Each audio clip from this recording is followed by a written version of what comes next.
Hello నమస్తే అండి. ఇది బుడంకాయ. బుడంకాయ అంటేనే ఇప్పుడు ఈ సీజన్లోనే ఇప్పుడే బుడంకాయలు వచ్చేది. బుడంకాయ ఇది ఊరగాయ. బుడంకాయ అంతా తరిగి పెట్టుకున్నాను. మెంతులు వేపుకుంటున్నాను.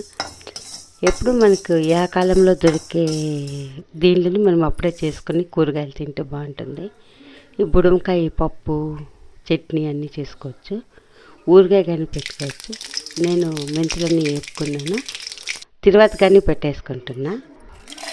ఆవాలు వేసుకునే పర్లేదు. మెంతులు ఒట్టి మిరపకాయలు మిక్సీకి వేసుకుంటున్నా. ఈజీకి ఈజీ, రుచికి రుచి. బుడమకాయ పప్పు టేస్ట్ అట్లే ఊరగాయ టేస్ట్. ఇది 15-20 రోజులైనా పెట్టుకోవచ్చు. ఇది ఊరే పని ఏం లేదు. కావాలంటే పెట్టిన మరుసటి రోజు తినేయచ్చు. పసుపు వేసుకుంటున్నా. ఇది మెంతి ఆవాలు వేసుకుంటున్నా. ఇంగువ ఆవాలు తర్వాత పెడుతున్నా.